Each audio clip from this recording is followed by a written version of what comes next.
Are you keeping that same layout? I like the old layout. For the exams. Are you keeping that layout that we had?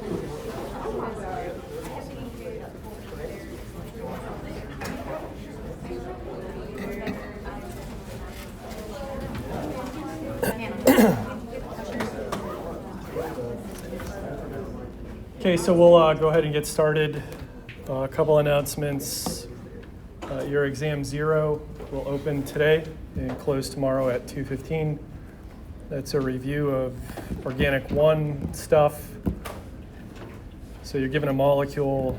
Can you dissect it, answer some organic 1 stuff? You remember all those concepts we talked about. Sometime tomorrow afternoon after 3, I'll have the exams graded. You can see the scores in zip grade. And then if you haven't, download that Excel file so you can keep track of your points so you know where you're at. But other than that, we're going to go ahead and get started with Module 2 on aromaticity. So this is going to continue on with what we learned with conjugated systems, but now aromatic systems, through definition, have to have a ring in the molecule. So today we'll look at what are they and what chemically makes it aromatic. So we're kind of getting away from the physical smell of something in terms of that definition, but what structural features have to be present for something to be aromatic. So to understand the connection to conjugation into aromaticity, we're going to start with benzene. And so the molecule that's shown is called benzene.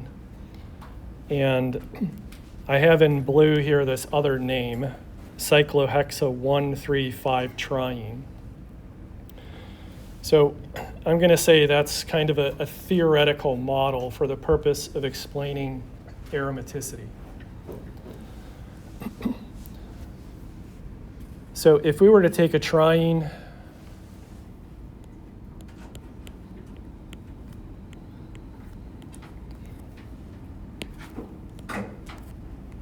and then we bonded those terminal carbons together to make it a ring. In theory, that could be this cyclic triene. But that's not really what happens in reality. And as we go through and describe some of the features that are observed in benzene, we'll have a greater understanding about what it means to be aromatic. And really the gist of all of this gets down to these double bonds. Because from organic 1 and then what we saw with conjugation, we saw that double bonds undergo addition reactions. Aromatic molecules do not undergo that same type of reactivity. So as it's drawn in this top thing here, we can kind of look at the bonding patterns. We have this pi bond, sigma, pi, sigma, pi, sigma, and they alternate. And we know that when you go from single to double to triple bonds, the bond length changes due to the increased electron density between the two atoms.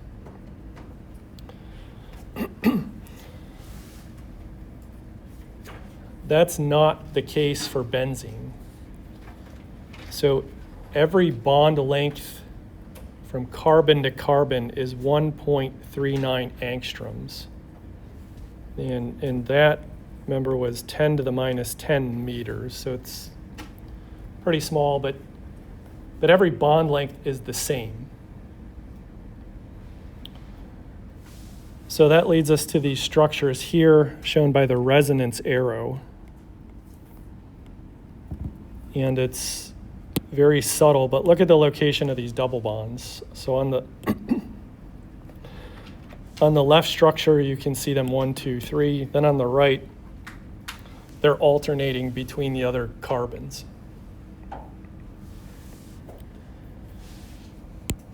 And we can sort of push arrows to rationalize how that happens, meaning that. Just migrating the double bonds. So because these are resonance hybrids, we're assuming that in each sort of position,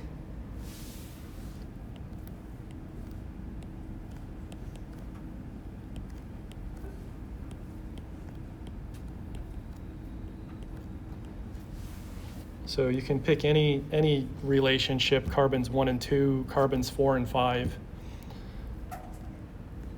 They're all somewhere between a single and a double bond. So the electrons in those pi bonds are all over the 6 carbon atoms.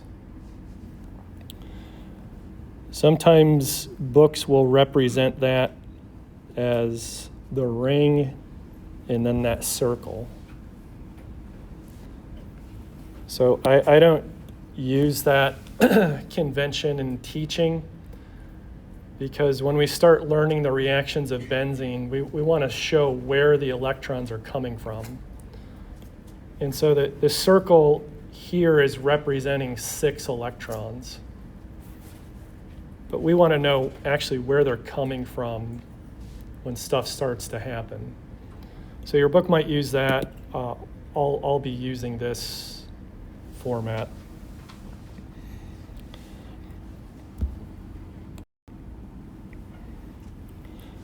So experimentally, we can measure the stability gained through aromaticity. And we use the heat of hydrogenation experiment, the same thing we saw with conjugation. So I'm going to draw just this kind of normal carbon-carbon double bond. We're going to add a molecule of H2.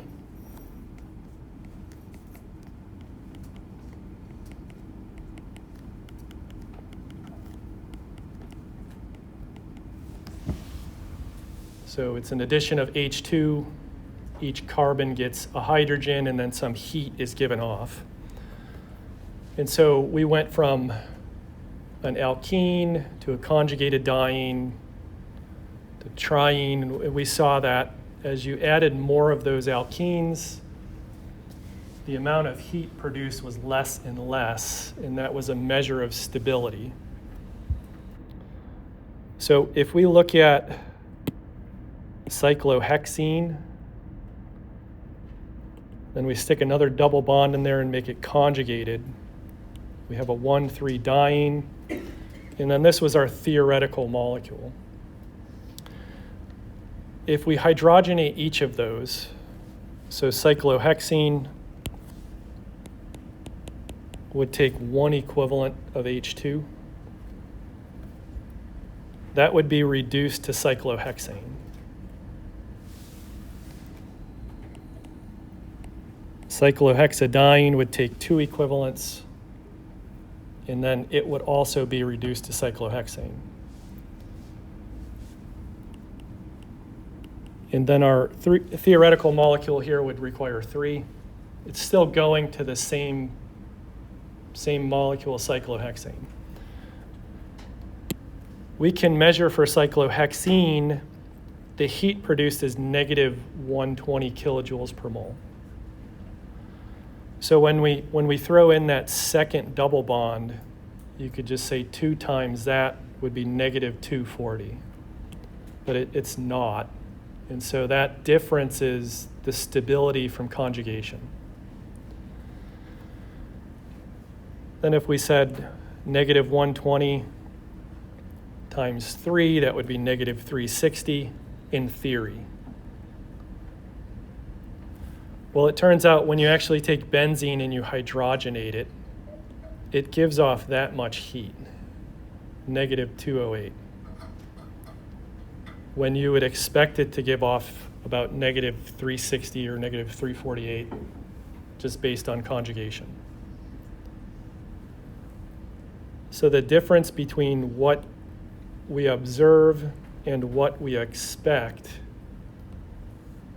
that plus 140 kilojoules per mole is attributed to aromatic stability, so aromaticity.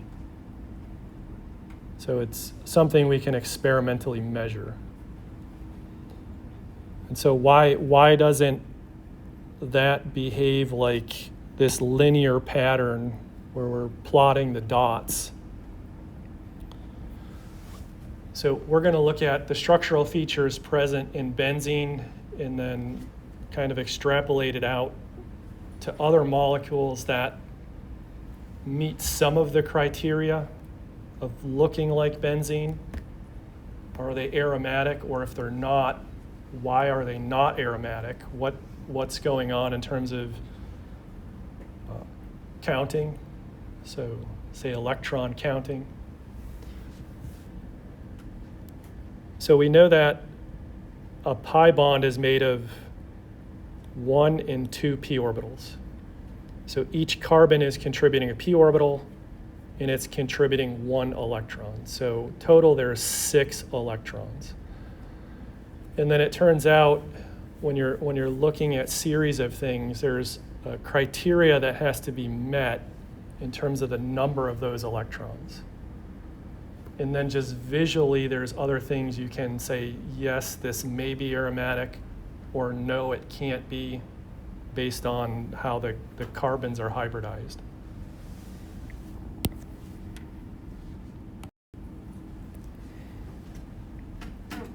So we need to understand the difference really in terms of how benzene will react.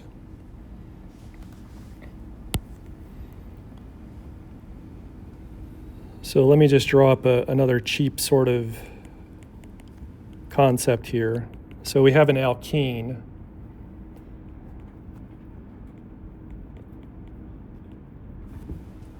And then we were going to do an electrophilic addition to that alkene. So we have some reagent, AB, that's our electrophile. And we saw that the carbons could add A and B.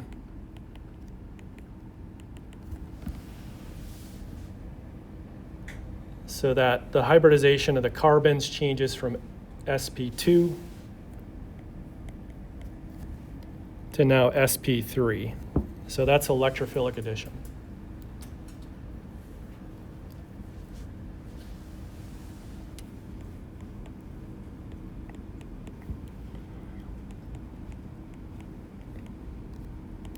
You could then say, well, benzene has these pi bonds. I know from alkene chemistry that electrophile should add the same way.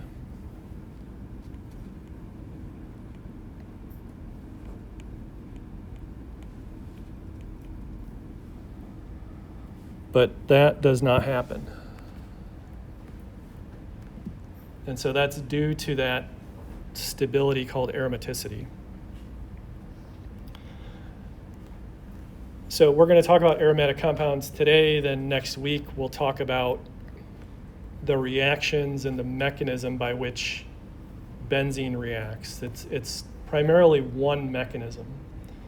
So regardless of whatever you're treating benzene with, the arrows kind of push the same.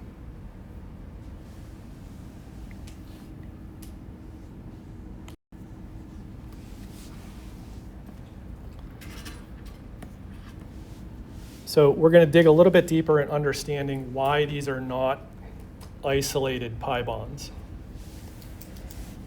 So here's the molecular formula of benzene, C6H6.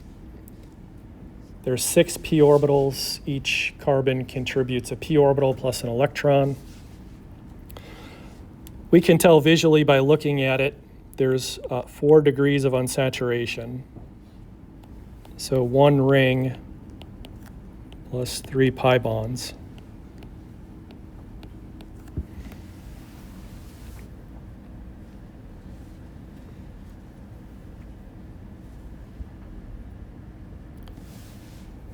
So I've drawn the kind of structural formula here, and then to the right, I've just replaced that kind of second line, the double bond, with p orbitals.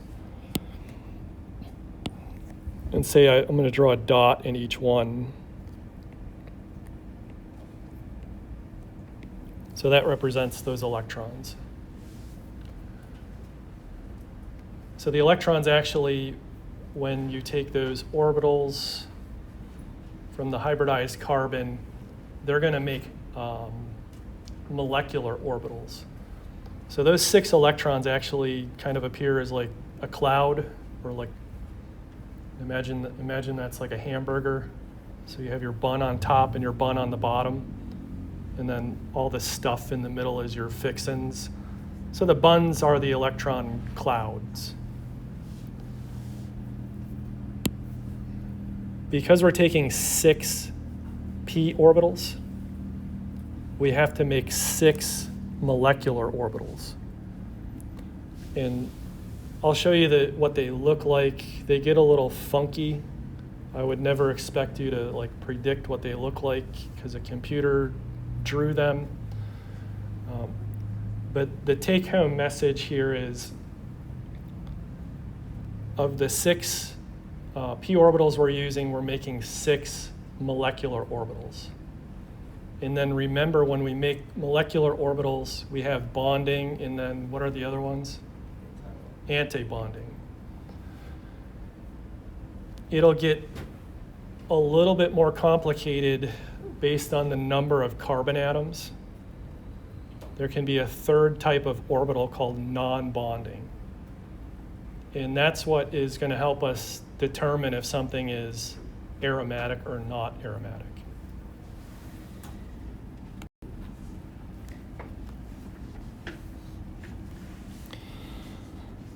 So let's just take a note here. So 6 p orbitals become 6 molecular orbitals. And again, that's kind of a weird concept. When we talk about a p orbital, it's on that atom. A molecular orbital is distributed over the entire molecule. And so it's a little bit more abstract to understand where exactly the electrons are residing.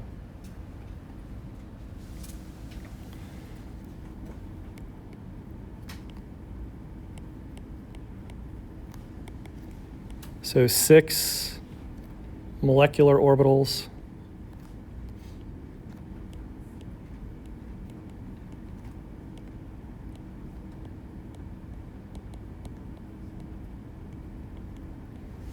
Go to 3 bonding, and then 3 anti-bonding molecular orbitals. And the reason for that, it's due to the count of the carbons, but also the symmetry of the molecule.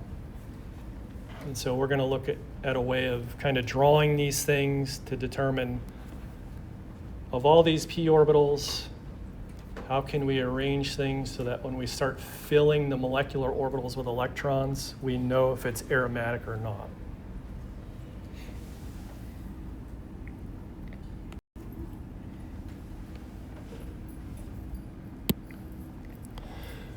Here's our generic y-axis with energy.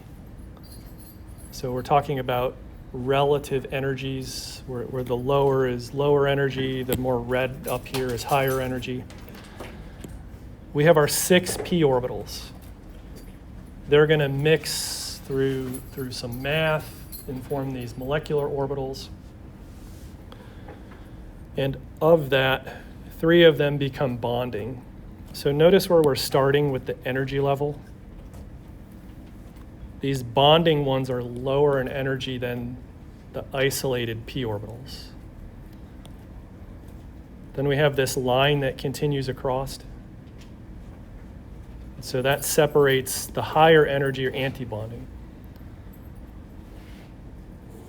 We know that orbitals can still only occupy 2 electrons. So we take the 6 and then we start filling at the lowest point. So this psi1 here, that's the first molecular orbital. There's your kind of hamburger looking thing, right?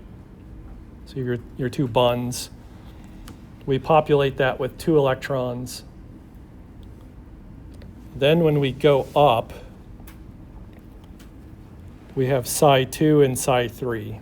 Notice they're on the same level in energy. That means they're degenerate. They're equal energy. So of the next 2 electrons, we put 1 in here, then 1 in there. Then 4 and 5, we go back and spin pair. So of the 6 electrons, they're all occupying bonding molecular orbitals. That's a criteria for aromaticity. We ran out of electrons, so there's nothing up here in the antibonding.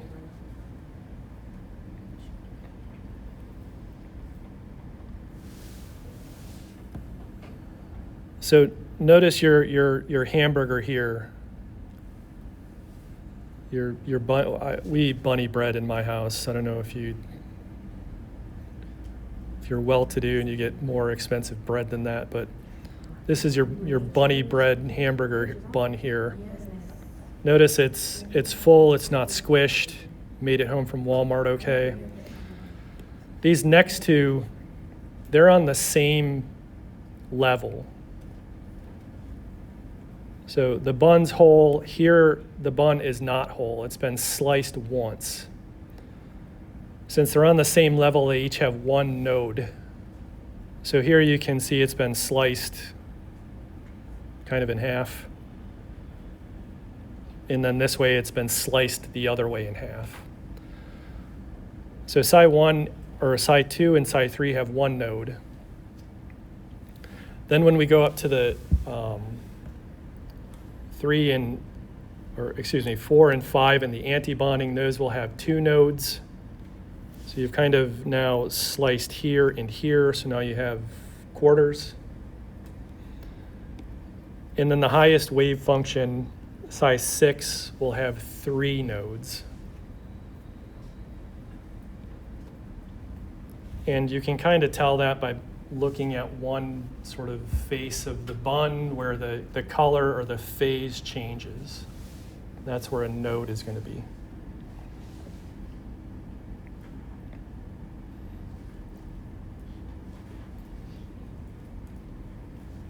So one thing I do want to point out, you see how those orbitals are kind of arranged or stacked? So it's stacked in a very suggestive way.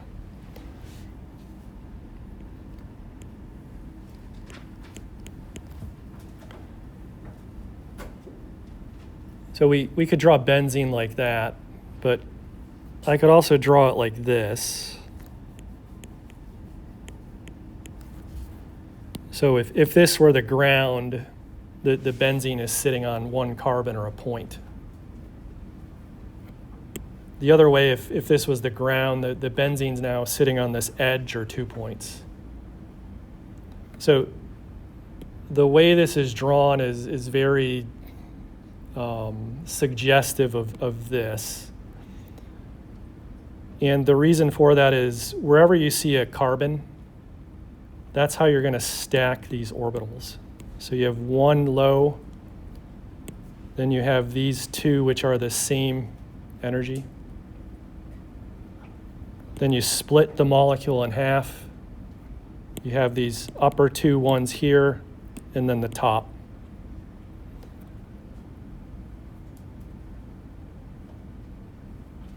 So in the way of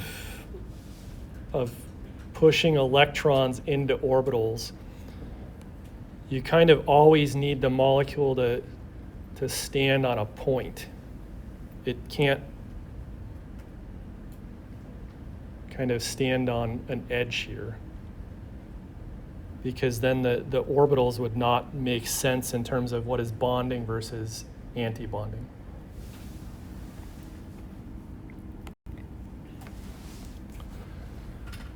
So before we dive too much more into that type of analysis, let me just introduce you to other aromatic compounds. These are called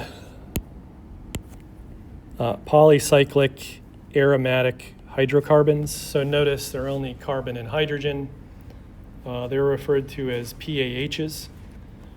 And on the slide here, these are linear.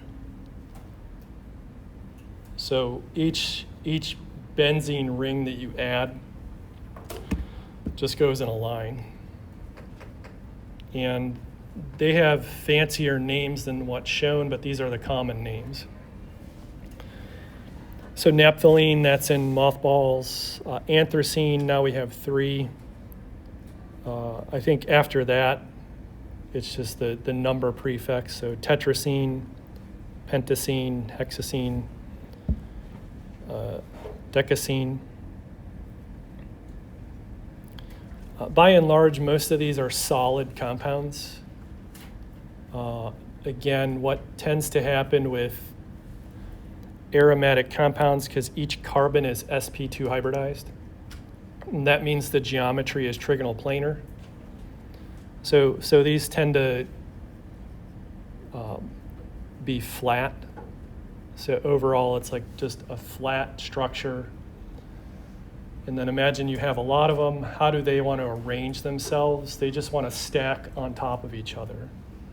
And so that leads to these things being solids or crystalline.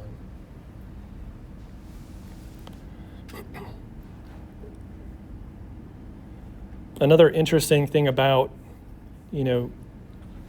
as you start adding these extra rings in here, if you were, little tiny angstrom man, and you were able to grab sort of that edge and that edge and hold it like this, you really couldn't kind of flex or bend the molecule. But as you start increasing the distance between them, you can sort of start making them floppy or wavy. And you can get up to a certain point when you have these really long ones that overall the molecule will not lie in one plane anymore. It gets kind of wiggly. So you can, what chemists have done, you can take these 2 red edges here, like this edge and that edge, and you actually can tie them back around and make a hoop.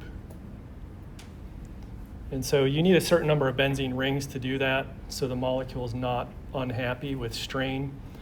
But once you have a hoop, then you have a cavity in there. And then depending on the size of that, you can start putting other stuff in there. And so that's the basis of molecular machines. And a Nobel Prize was awarded in that, because you can imagine, you have this hoop, then you have a molecule inside there. Well, you can move that hoop along the chain, and that movement is work. So like, say if it's over here, it's a switch, it's off. You change the pH, it moves over here, now the switch is on. So stuff like that's kind of neat in terms of molecular machines.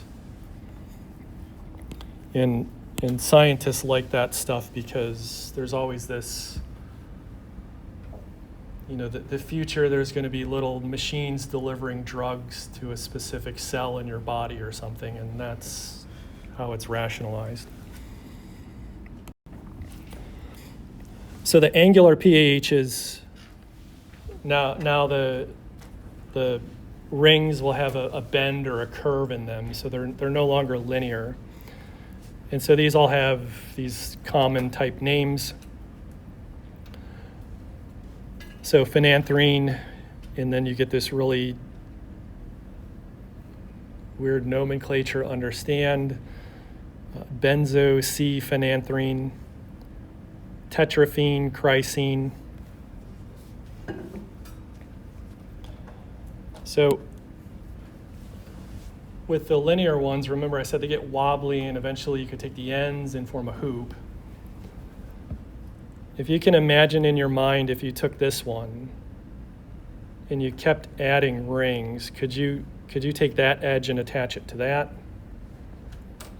Or if they didn't attach, what would happen? So imagine this is repeating. Now when this, I'll say blue edge,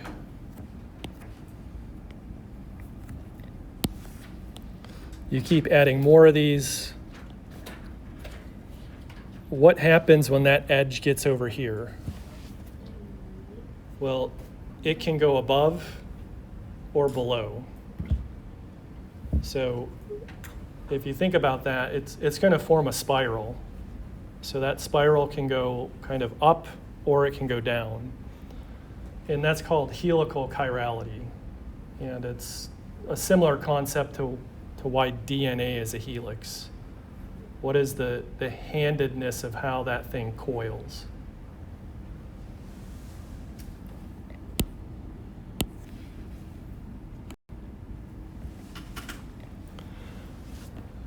So one application of why we're talking about PAHs is that they're carcinogenic compounds that are found in soot. So soot is the kind of the black residue that's left over from burning things. And so I've listed a couple here of different types. And then I have this statement, the regulations are written in blood. So if you've heard of OSHA, Occupational Safety and Health Administration, so any industry has rules in which have to be followed, and so why is that? One example is about chimney sweeps cancer that was prevalent in male toddlers, and this then relates to child labor laws.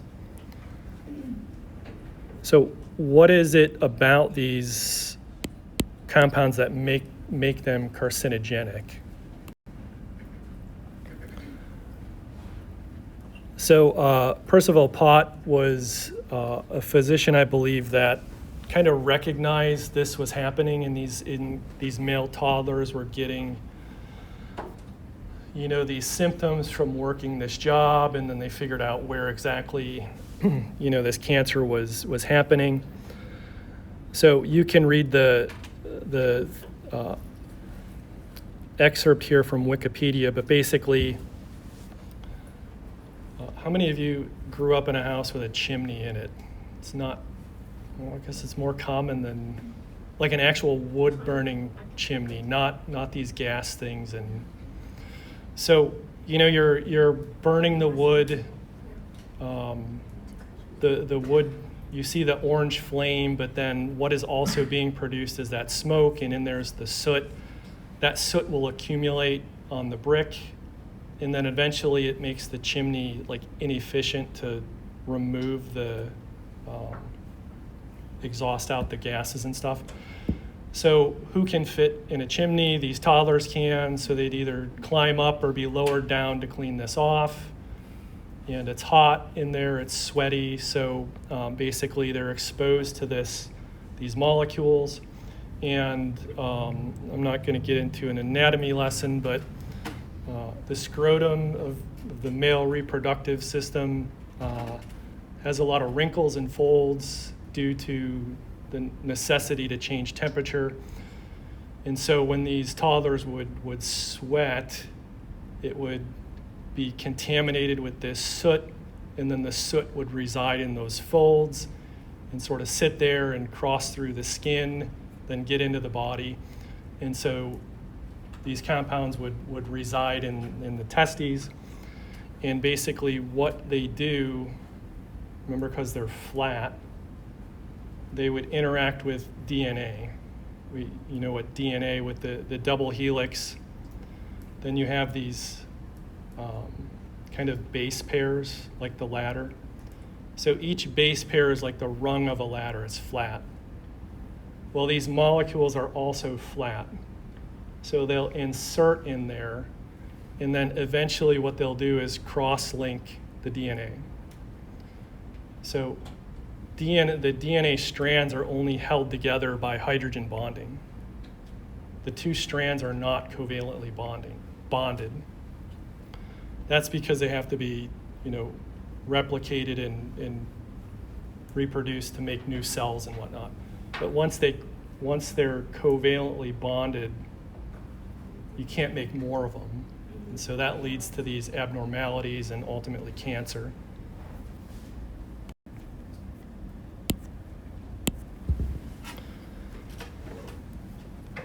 So we could throw out like kind of all these aromatic compounds are carcinogens to some extent, but the more rings you have on, the more likely it's going to be one. And the reason for that is you're extending the conjugation.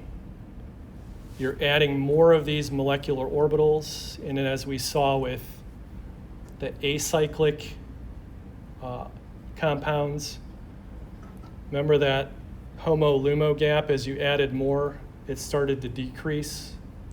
So the energy from the lower bonding to the anti-bonding became smaller and smaller. So it becomes easier for these compounds to be reactive. And so another term for them is DNA alkylating agents. They'll basically cross-link. So here's a cheap screen grab from this book, Cancer and Medicine, of why that is. I stated at the start, benzene doesn't really react like a normal alkene because of aromaticity. But when you have a molecule with a lot of rings, that energy gap between the bonding and antibonding is smaller. And as it shrinks and shrinks, then they sort of start resembling a normal alkene. So imagine this molecule. And so it's in the body. It's a foreign substance. The body wants to get rid of it. That's metabolism, so drug metabolism. And the function of your liver is to oxidize things. It wants to stick oxygens in there so they become polar, so that they're water soluble, so that your kidneys can excrete them in urine. So if we imagine a double bond that's now undergone kind of a normal alkene addition to form an epoxide, a reactive intermediate, that can then get opened. It's now more polar. This other alkene is no longer stabilized by aromaticity. So it can get oxidized by the liver. Then if the ring pops open, you have this carbocation. That's a reactive intermediate. It's kind of sitting in the DNA.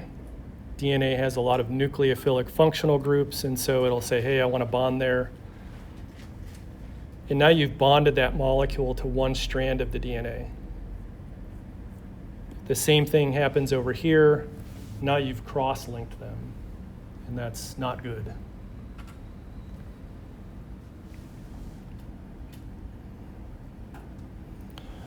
So the paragraph here kind of explains, what these enzymes. So cytochrome P450 is a common liver enzyme that oxidizes stuff, again, to get it polar, so that once it's polar, it's soluble in the urine, it can be excreted.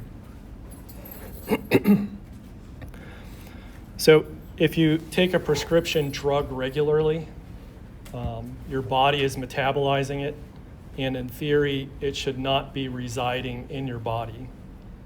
You take it, it goes and does its thing, and then it leaves. It never forms a covalent bond unless it's meant to. So think of all the stuff you've ever taken. In theory, it should be out of your body. When it hangs around, that's when these bad things start to happen.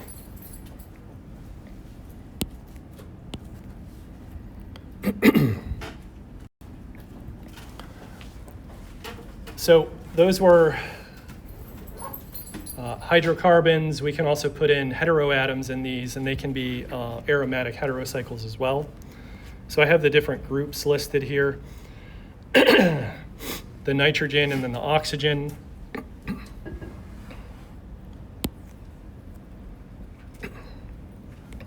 So notice in this first column, what is the ring size? It's a 5-membered ring. Then we're just going down the nitrogen group.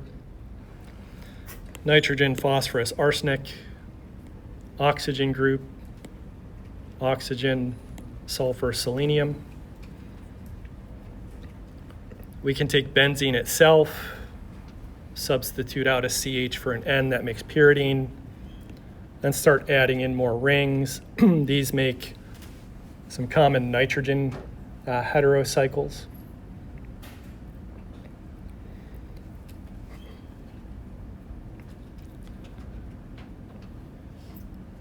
We're going to spend some time at the end of today's lecture looking at that nitrogen and this nitrogen. And we can count the number of bonds. So 1, 2, 3 sigma bonds. And then there's a lone pair. So the same thing for pyridine. 1, 2, 3 bonds. And then a lone pair. The location of that lone pair of electrons is very different in those two molecules. And that fact affects the chemical reactivity of them quite a bit.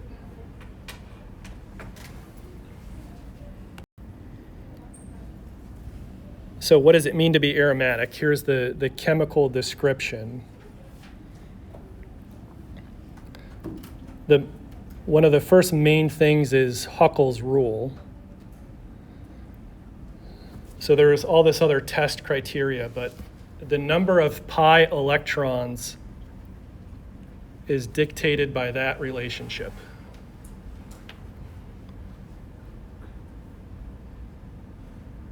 So you're just plugging in 1, 2, and 3 to there. What is the output?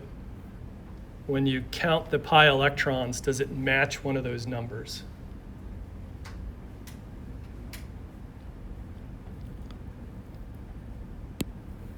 So there must be 4n plus 2 pi electrons. The pi bonds must be conjugated. There must be a ring. It says the molecule has to be planar. That's a little bit harder to understand by just drawing. And then here's another easy one visually to see. The ring in the pi bonds cannot be interrupted by an sp3 hybridized carbon. So those are easy to spot. If it's in there disrupting the conjugation, you can say that it can't be aromatic. But we can draw structures that meet the other criteria in terms of a ring, pi bond conjugation that may look aromatic, but they still have to follow that relationship.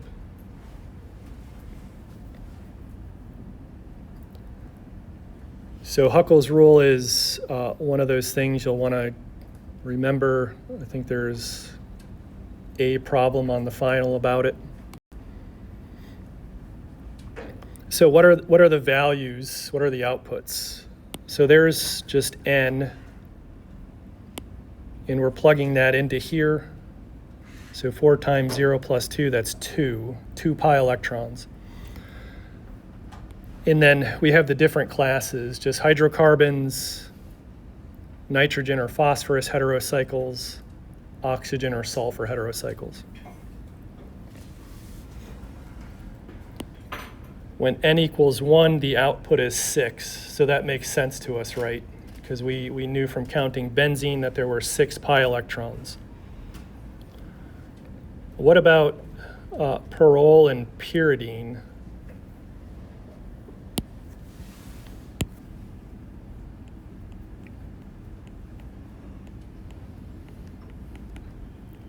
So that was parole.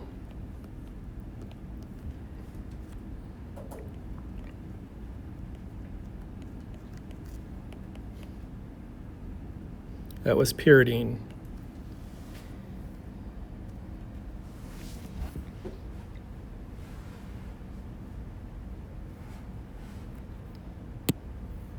So it says 6 pi electrons.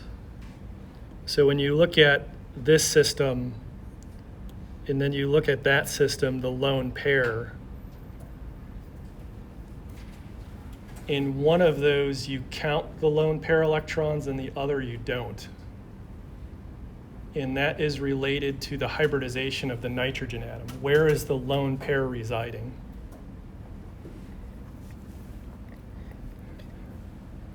So see in the trend here, when we plug in 2, the next output is 10. So if you have a molecule, you've drawn it, and there's 8 pi electrons, it doesn't obey that rule, even though everything else sort of looks like it does. So we have 2, 6, 10, 14, so we skipped 12.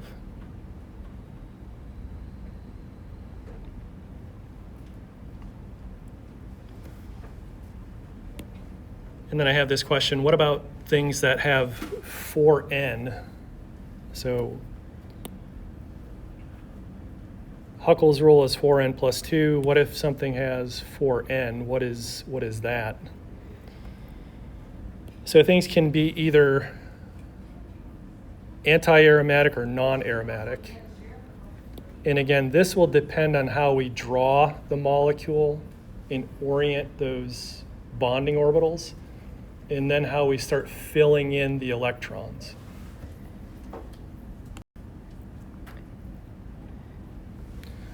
So here are some examples of 4N. So here's 1, 2, and 3. We plug that in there. We get 4, 8, and 12. Those were our missing numbers. And then here's some examples.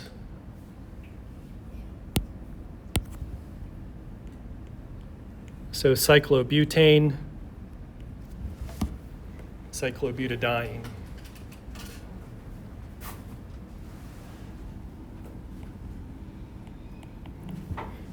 You know, structurally, if you're just looking at the drawings, you could say, well, that kind of looks like it has things in common with benzene in terms of the ring, the pi bonds, and the conjugation. But again, it's that output of Huckel's rule that will determine the aromaticity. And the learning tool for figuring the difference out is called a Frost circle. So there's a lot of steps in the algorithm here, but as I mentioned earlier, the first thing is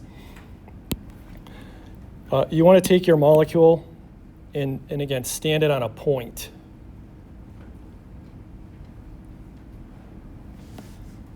Because those points will ultimately correspond to the molecular orbitals. So wherever there's a point, let's just put a line.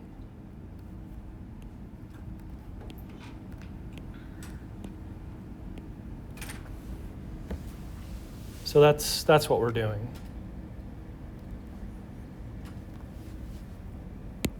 And you see this black dotted line that it's bisecting a carbon-carbon bond.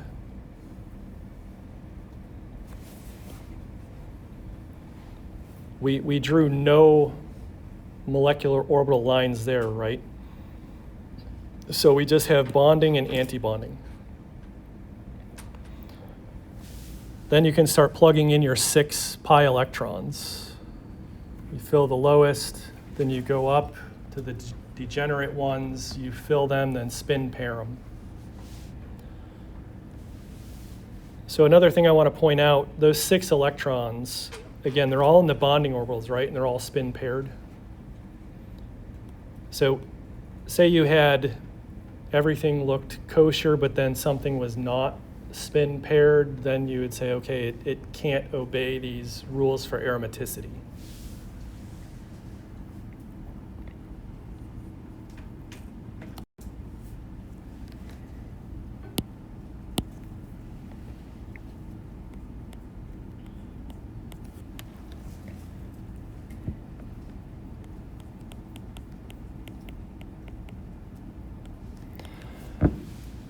So we already know that cyclobutadiene fails the Huckel's rule. So let's say no, but then let's go through that Frost analysis and visually, conceptually understand what is the sort of main split in the pathway here.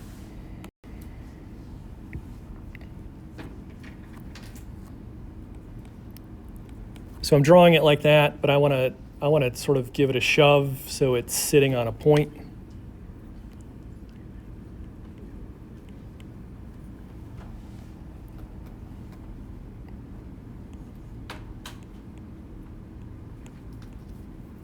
So again, the reason that's important, because now we're going to translate each of those as a molecular orbital.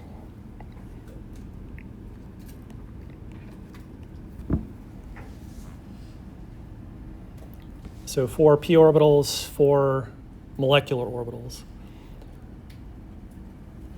Do you see the main issue now versus benzene? That line now overlaps with these degenerate orbitals here.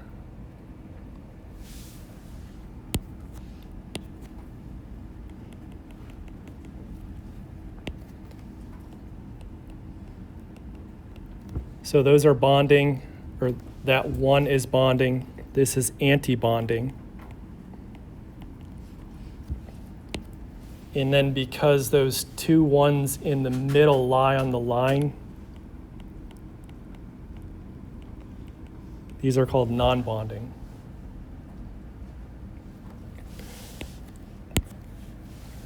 We have 4 electrons to fill in.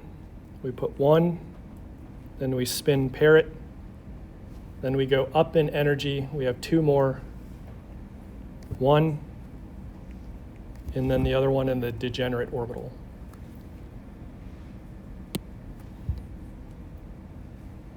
So this is another way of conceptually understanding why things can't be aromatic.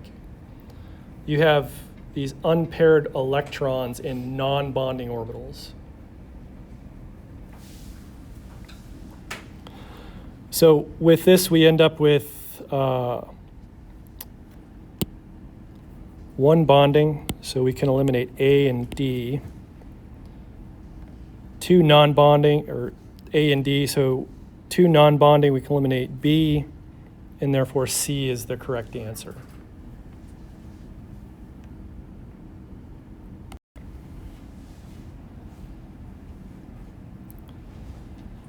So the number of electrons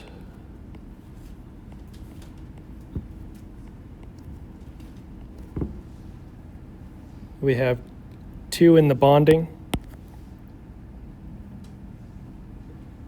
then 2 in the non-bonding, and 0 in the anti-bonding. So we end up with A for this one.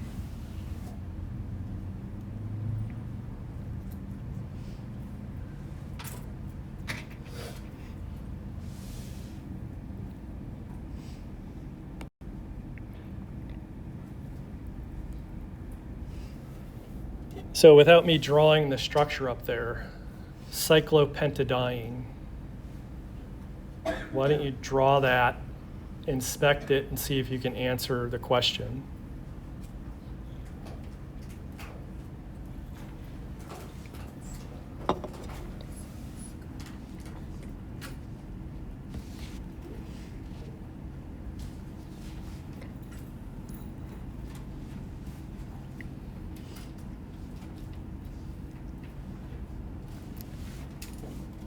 So what do you think?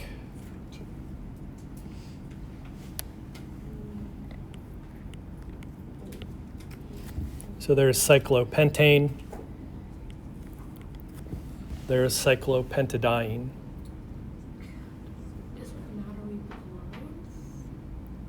Well, there's something else about it that's a kind of a red flag.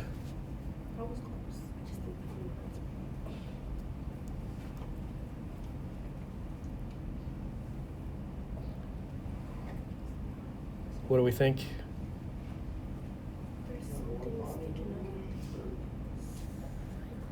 Well, it's a ring, has pi bonds that are conjugated.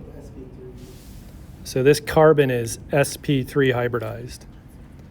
So it's breaking up the conjugated system.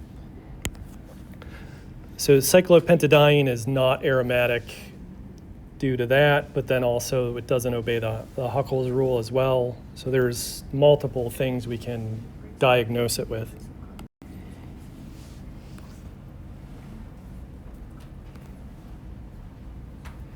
So why am I bringing up this molecule?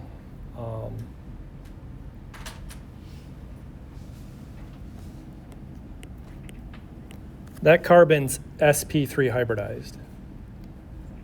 So we would classify the carbon H bond as an alkane, and therefore the acidity would be about 50 in terms of the pKa, which means it's pretty inert.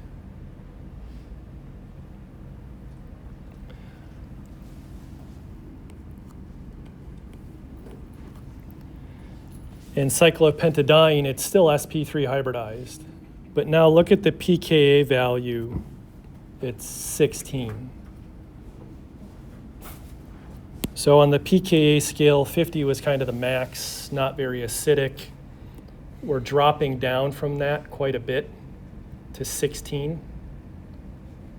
So to give you an idea, the pKa of water is 14, so it's similar in a sense. If both carbons are sp3 hybridized, why is that one so much more acidic? So it has to relate to kind of the situation it's constrained in.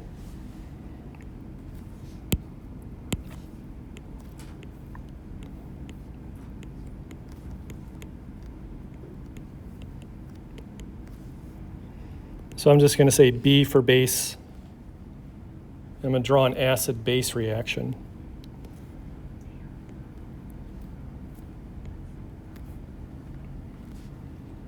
So that base is going to abstract the proton.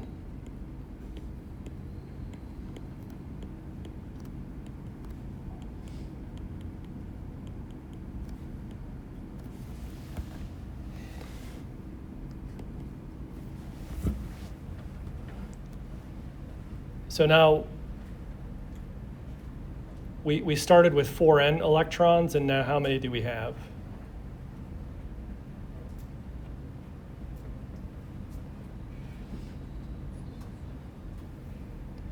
So we have the lone pair, that's 2, plus 2, plus 2, that's 6. So it's starting to resemble the Huckel's rule. And we can do the same sort of analysis with the frost circle and see that it will obey all those criteria. So the cyclopentadienyl anion,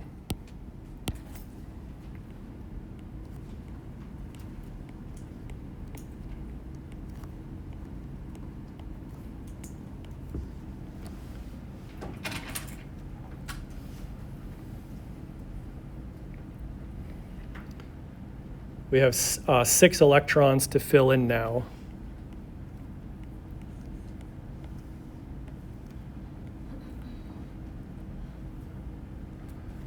Notice the kind of weirdness about this molecule versus the cyclobutadiene.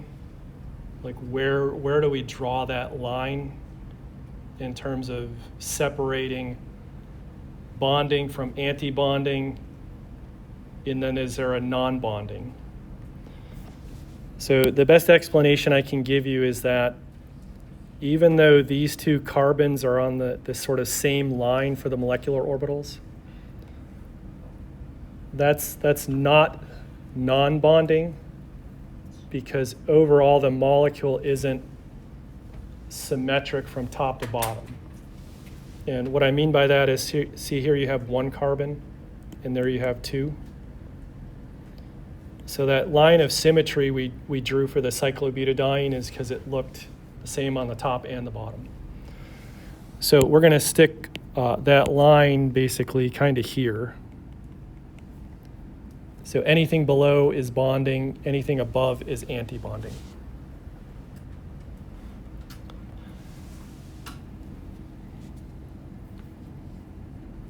So we would end up with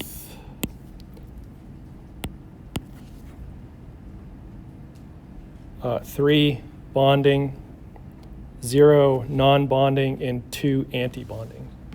Oop, sorry. It's not going to let me undo that. So erase that. The answer should be D. So erase that. So 302, we've filled it. Everything's in the bonding, so this one is aromatic.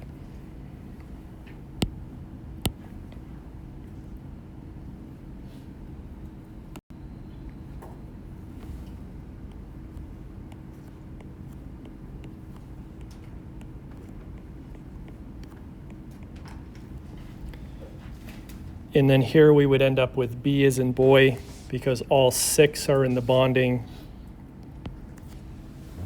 None in, there's no non-bonding anyway, and then none in the anti-bonding.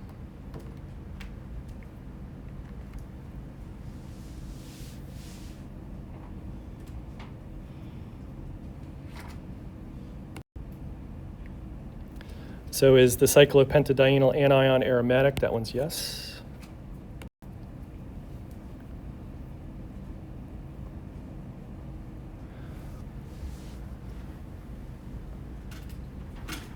So if you read your textbook, I mean, you'll see as you progress through these ring sizes.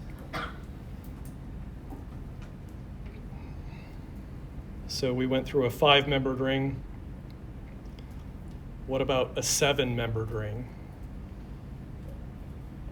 So we went through benzene, which was a 6-membered ring. What about then an 8-membered ring?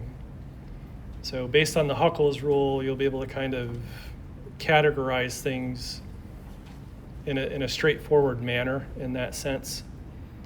So really what I'm saying is kind of the only way I can probe your knowledge of this on the exam is to ask you some questions about how many bonding, non-bonding, or anti-bonding orbitals are there, where do the electrons go, because there's really only a limited subset of these structures that you can propose. So with the last couple slides here, I want to talk about these aromatic heterocycles, specifically the 5 and 6-membered rings containing nitrogen. The one on the left, again, that was pyrrole. The one on the right is pyridine. Pyrrole is important if you're going to go on into biochem. When we start, I'll introduce you to amino acids at the end of the semester. But within one of those is a structural derivative of pyrrole. It has another nitrogen in it, but that's one of the side chains in histidine. And so histidine is an important amino acid because as you learn more about enzymatic reactions, it helps out in terms of hydrogen bonding and also acid-base chemistry. But what we want to focus on now is the nitrogen atom. They're very different because each of those, again, has a lone pair of electrons. But those electrons are located in different orbitals. Visually, when you look at pyridine, you can see the 3 bonds, and then you see that pi bond. So overall, you say, yep, that's sp2 hybridized.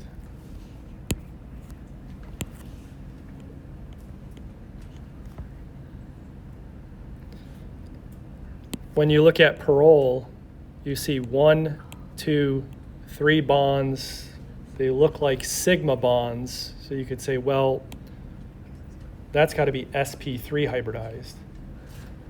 But remember from the rules, all of the atoms, regardless of what element they are, have to be sp2 hybridized. So this nitrogen is also sp2.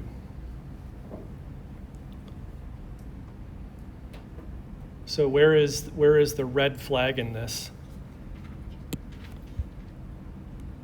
See the double bond in pyridine?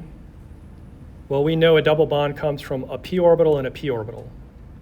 And each element is supplying one electron. That makes up the pi bond. So where is the electron pair residing on that nitrogen?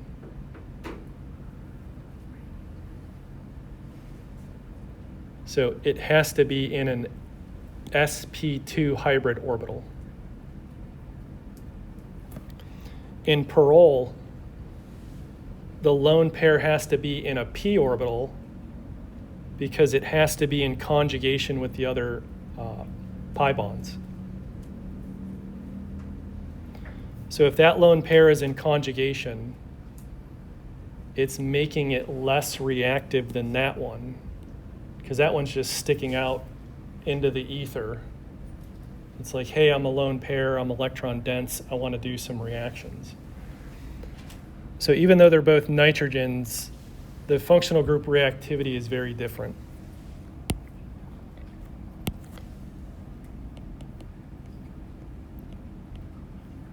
So pyridine is typically a base in organic reactions. Remember, the action of a base is to abstract hydrogens, acidic hydrogens. That nitrogen is pretty hard to protonate, so it will not undergo acid-base reactions like pyridine does. And it's all due to the location of the lone pair and how the nitrogen is kind of embedded into the aromatic system.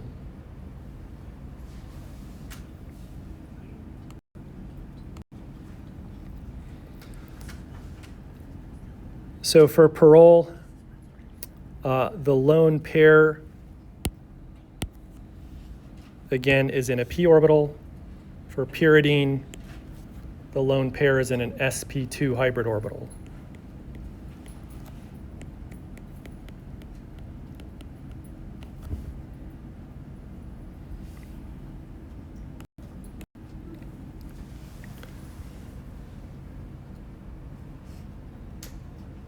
And when we get into module 3, when we start learning about reactions of functional groups, one of those functional groups is amines, and amines are basic.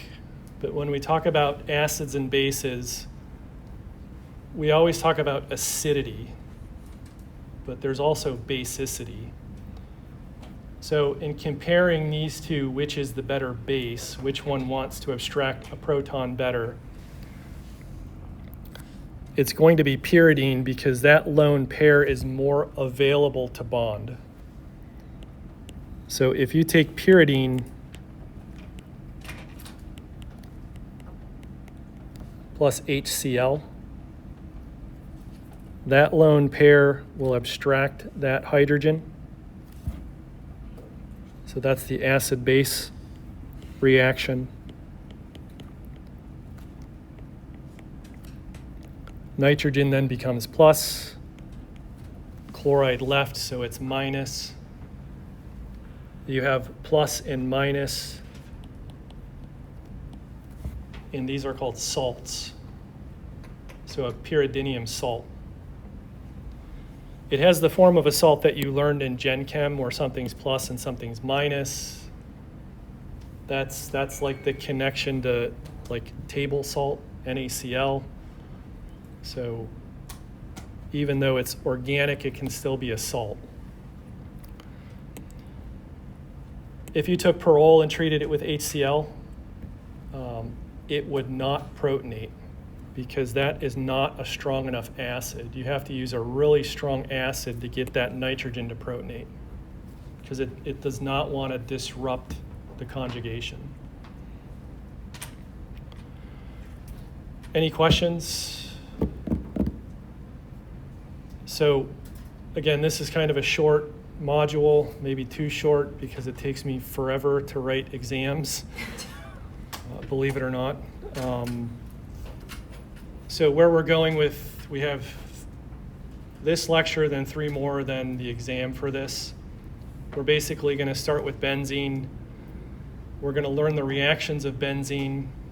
So remember, it's C6H6. How do you get something attached to the benzene? And then once it's there, what happens if you do another reaction? So that's what we'll spend the remaining 3 lectures in this module on. And then everything after that in the remaining modules is very different.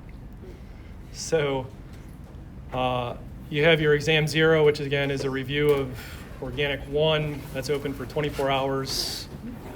Please don't forget to submit it when you're done. And hopefully it refreshes some of the concepts because we're going to need them as we move along.